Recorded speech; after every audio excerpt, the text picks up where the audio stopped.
I thought the party was just a holiday thing, lights, jazz, and laughter. Then I watched the CEO wrap his hand around my wife's waist. He pointed at me, laughed loud, and said, "You're just another sad trophy she keeps in the basement, broke, clingy, forgettable." My wife laughed too. I smiled. Then I told him, calm as a preacher, "You're about to lose 95% of your company." His face went white. The music stopped for me. I felt the room tilt. Something very quiet started in me, and it would not stop. I live in a two-story brick house in southwest Houston. The porch light throws a soft pool on the steps. Neighbors leave plates on porches at Christmas. Kids run with flashlight beams. Church bells ring on Sunday. The street smells like frying fish and sweet potato pies. Our house is warm. My man cave sits beside the kitchen. A dark leather couch. A stack of vinyl. Family photos on the wall. Mary's laugh lives in those photos.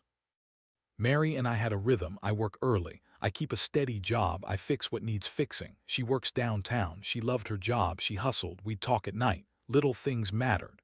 "Bring home corn bread," she'd say. I'd come home with 2 pies. We ate at the kitchen table. We played the same old gospel record sometimes. The living room light is low. The candles smell like cinnamon. I learned the way she folds her napkin. I learned the small silences between her words. Our circle is tight. My mother calls twice a week. My cousin Darius drops by with cold drinks. Barbecues run late. The whole block knows when someone needs help. We grew up on loyalty. We believe in showing up.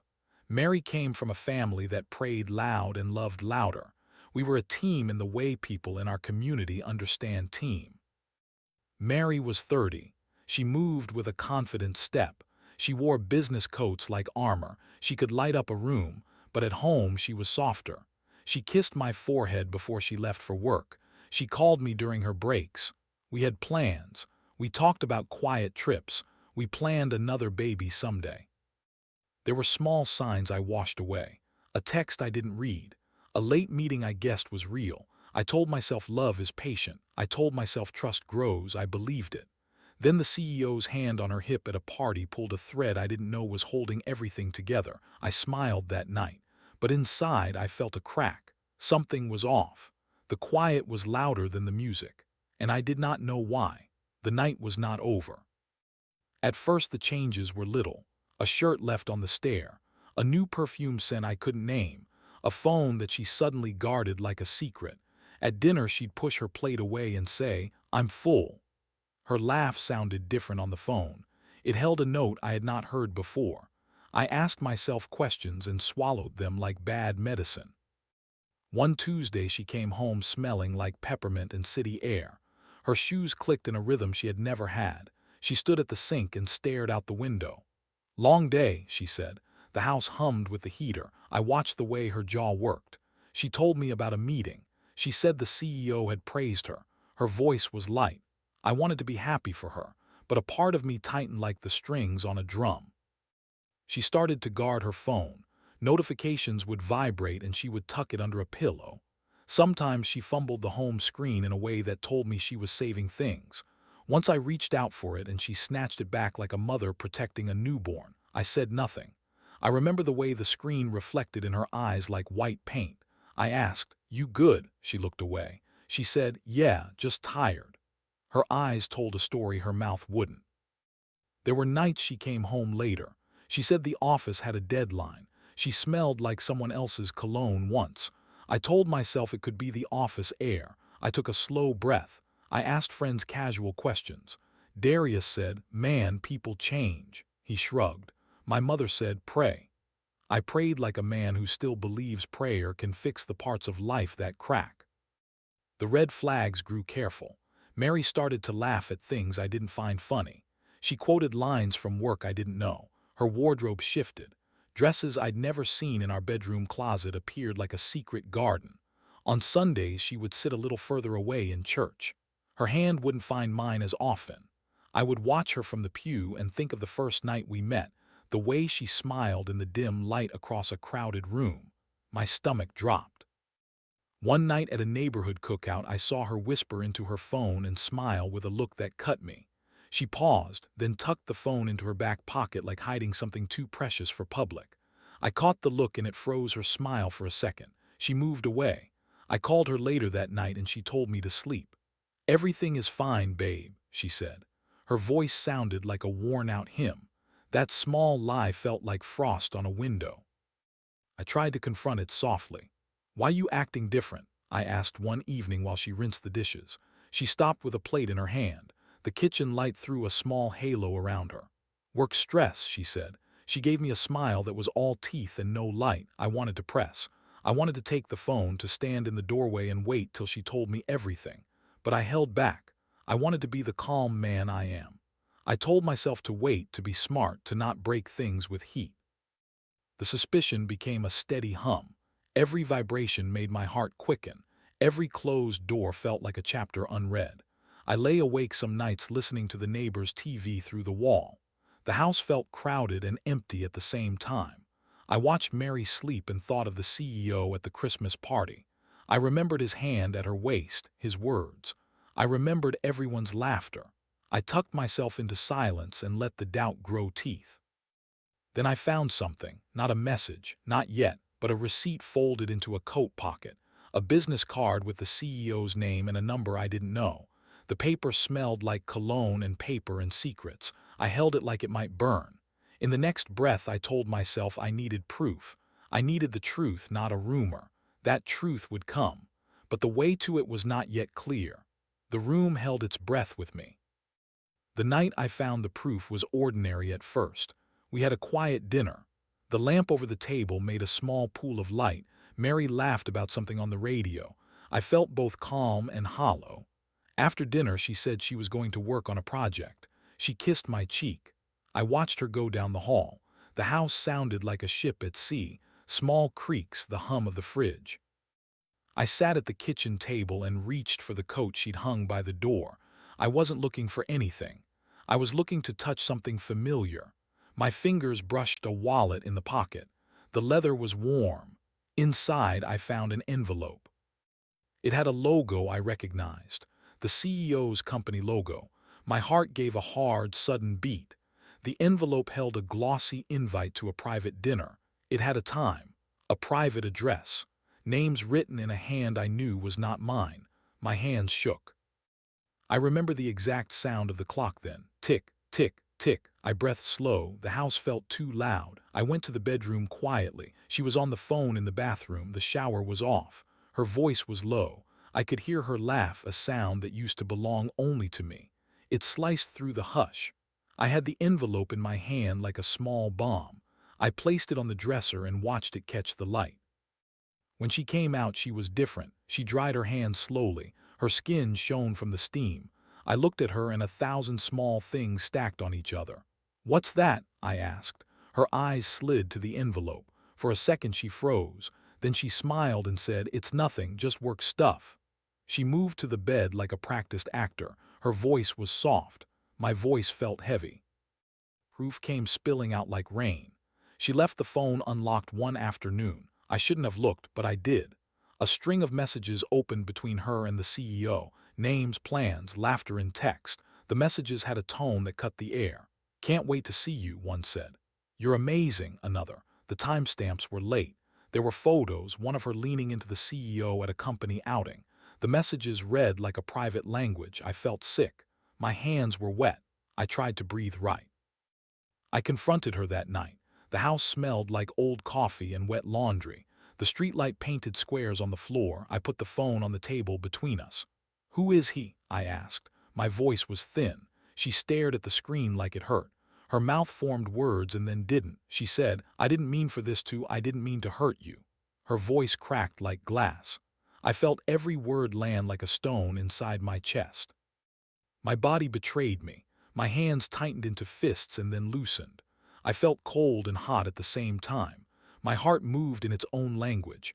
I remember the way my chest felt, as if someone had wrapped wire around it. I remember the way my knees felt, steady somehow. I asked her how long. She looked at me and avoided my eyes. She said, "A few months." I thought of all our quiet plans and how they evaporated like steam. That night I realized everything was about to change. The house that had felt safe now felt like a stage. The man I thought I was kind, patient, faithful knew his life had shifted. Betrayal had a sound. It sounded like the fridge turning on. It sounded like her silence. I stood in the doorway and felt the air move. I did not raise my voice. I did not break things. I kept calm. But inside, I started to measure my next steps. The night closed in, and I knew I had to choose. I am a calm man. I am also a planner. The kind of man who reads the map before he drives. The kind who counts his money twice. The hurt was deep, but my mind became a ledger. I told myself revenge does not mean chaos. It means reclaiming what is yours with the law and with quiet force. I sat in my man cave under the lamp and made a list. The paper smelled like pencil and resolve. First, evidence. I saved the messages. I copied them to drives. I took photos of the receipts and the invite. I made a folder that I labeled truth. I printed bank statements. I quietly checked accounts. I learned how the company was structured. I did not panic. Panic is loud and loses you the chessboard. I called a lawyer, not an angry man's lawyer. A calm, sharp woman from a firm Darius recommended. She asked the right questions. She pulled documents. I sat still while she spoke, the way you sit when the doctor talks. I learned terms I had never cared about. Shares, voting rights, proxy, shareholder agreements. I listened like a student. In my spare hours, I watched the CEO's public moves. I asked about investors at community events.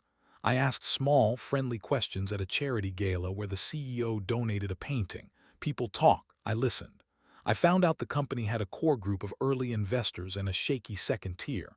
I found a name on a document, a shareholder who owned a large stake but was elderly and ready to sell. I made a call. I offered that man a real price.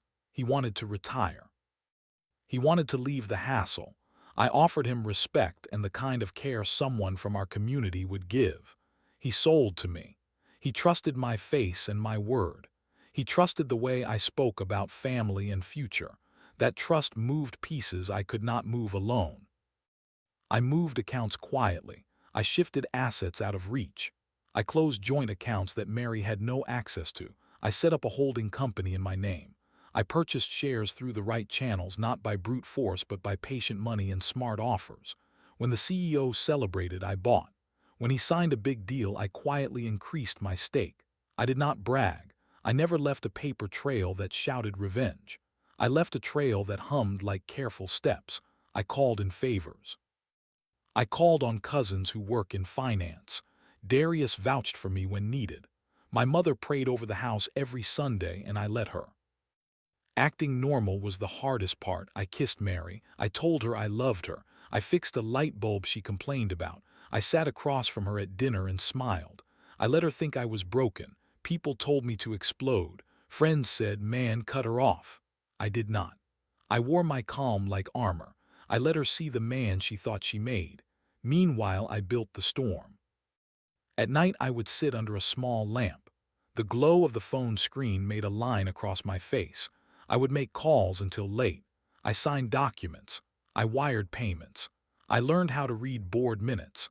I studied corporate bylaws until the words became tools in my hands. Each move was cold and precise. Each paper I filed was another step toward the day I would speak. I also felt the quiet sorrow. I cried alone in the car on one bad night. The sorrow kept me human. It reminded me why I wanted more than just a headline revenge. I wanted my life back. I wanted dignity. I wanted the truth to have weight. The plan was not about breaking her. It was about making what was right happen. I wanted justice, not noise. I sharpened my resolve like a blade but wrapped it in mercy. My friends began to notice small things. "You look different," Darius said one afternoon at the barbershop. "You look like a man who's about to do something big." I smiled and said nothing. The plan moved in silent waves, shares transferred, agreements signed. When the right papers landed in the right hands, I felt a lightness that surprised me. The ledger edges softened.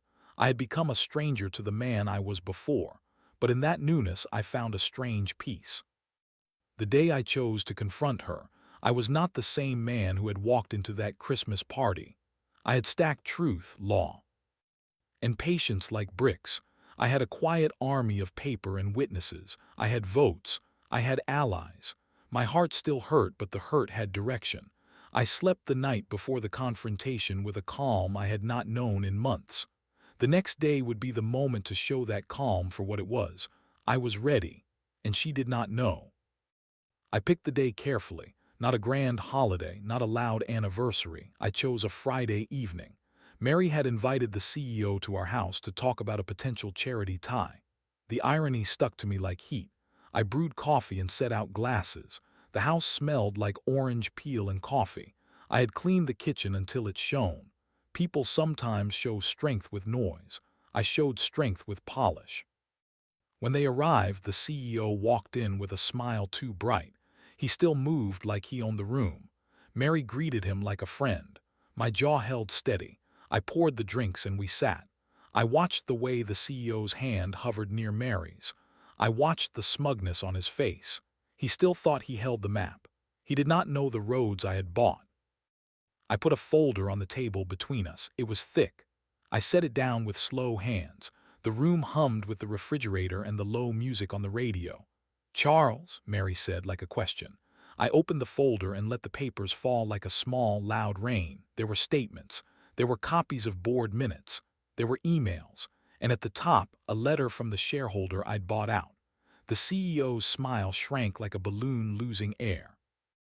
"I think you should read this," I said. My voice was calm, measured, no thunder, just a steady river. He read the first page. His face went from amused to confused. I watched the color leave him like chalk. "What is this?" he asked. His tone was brittle. Mary's hand went to her mouth. She looked at me as if I'd placed an open wound in front of her. "What are you doing?" she whispered. I told him what I had done. I told him about the shares I bought. I told him how the board had been listening. I laid out the proxies. I explained the new shareholder agreement. His mouth worked and gave nothing. He asked for time like a man asking for a miracle. I offered none. I had prepared every word. I spoke in short sentences. "You sold shares to me. You signed them. The vote has passed. 95% of the company is now held by parties who do not include you." The room shifted. The CEO's face went white. He reached for his phone and then thought better of it. "You can't do that," he said. "I built this company." The tone was the old claim of ownership. I did not argue about who built it. I argued about who owns it now. "You chose to run it like a private party," I said. "You chose deals that put you above the people who put money in. I came with money and with respect. The law is clear." Mary's eyes filled. She pressed her fingers to her lips and tried to speak. "Charles, she began. She looked small in that moment. Her face had the sheen of regret. The CEO stumbled from fury to panic. His voice rose. He accused me of lying. He called me names with the bluntness of a man who thinks words can hit steel. I didn't move. I felt the weight of my calm like a shield. The cultural weight pressed on all of us. Here we were in a Houston living room with family expectations and community eyes we could not see. A husband must protect his home. A wife's betrayal had deeper echoes. My mother's prayer and my cousin's nods lived in my bones. I knew the whispers that would fly. I did not care for gossip. I cared for truth. I cared for respect. Mary collapsed into a chair and sobbed. Not the loud sob of theater, the small quiet kind that shakes your shoulders. The CEO tried to bargain. He begged. He offered money he did not possess. He blamed me for stirring trouble. He threatened legal fights. I had expected that. I had my lawyer on the line ready. I had the paperwork that closed the doors he thought he could keep open. When the board called to confirm, the CEO's options dwindled to straw. He realized the votes had been cast. He realized his power was gone. The air in the room felt heavy like wet wool. He looked at Mary and then at me. There was a look on his face that I will never forget, the acceptance of loss followed by the faint, terrified calculation of where he would land. Mary's shoulders shook.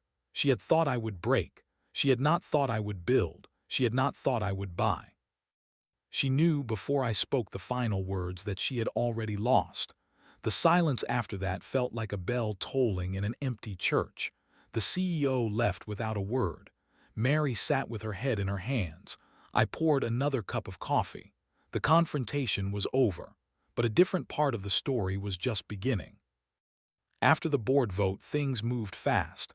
The CEO tried to rally. He filed papers. He hired expensive lawyers. He went on the offensive in the papers and on the phone, but the truth and the law were paired now with the money and the votes. Shareholders listened when the numbers were clear. He lost control. He had built an image. It was not enough. Mary's position at the company became untenable. She was removed from her role in the leadership team pending an inquiry. The community heard the rumors and then the facts. People talked at barbershops and during Sunday service. Some felt sorry for Mary. Others whispered that ambition had clouded her judgment. Her family looked at her with hurt. My family looked at me with complicated pride and quiet questions. My mother said little but pressed my hand when I saw her. Legally, there were settlements. We didn't humiliate her in public. The law did its work. She lost access to certain accounts. The house stayed in my name because I had moved assets. The company restructured. The CEO had to step down. He left with less than he had hoped. People who once toasted to his health at charity dinners now pretended not to know him. I watched him walk into a courthouse with a look like a man peeling off a mask and finding nothing underneath. The community reacted like a slow tide. Friends reached out. Some were gentle, some were harsh. Dura slapped my back and said, "You did what you had to do, bro." My sister cried once and then laughed like someone who finally breathes. The neighborhood had its gossip but also its compassion. A few people asked me if I felt happy. The honest answer is complicated. I felt relief. I felt grief. I felt the strange clarity that comes after a long night. Mary moved out. She took a small apartment downtown. I remember seeing her on the porch the morning she left. She carried a box like a small child. Her face was empty, not hateful. She looked older. She waved a weak hand. I did not run to stop her. I stood on the porch and watched the sun carve the sky.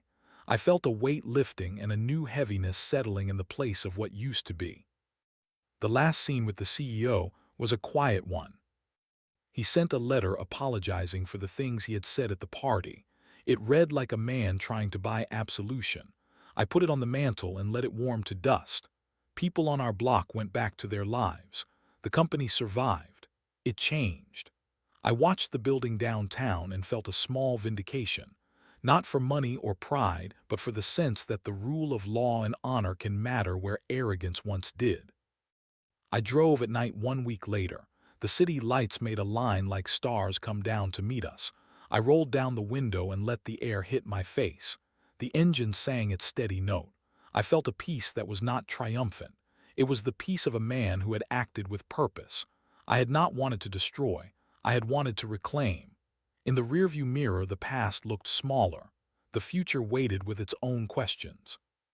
People asked me later if I regretted how it all unfolded. Regret lived in corners, but not where it mattered most. I regretted that Mary and I had grown apart. I regretted the ways trust can be fragile, but I did not regret saving my life from humiliation. I did not regret standing up. The result left me intact. I walked away not as a broken man, but as one who had learned how to fight with his mind and his morals. The outcome was not an act of vengeance that ruined everyone. It was a correction. It was my peace. If you are watching this and you have felt the sting of betrayal, know this. Calm strength heals more than rage. Be patient, be precise. Gather truth, not rumors. Protect your heart and your assets. You can be a man of mercy and still stand up for yourself. I lost a marriage, but I found myself again. I learned that dignity is a thing you build one quiet choice at a time. Walk away with your head high. Live honest. Trust the slow work of justice. In the end, I learned that peace is the real revenge.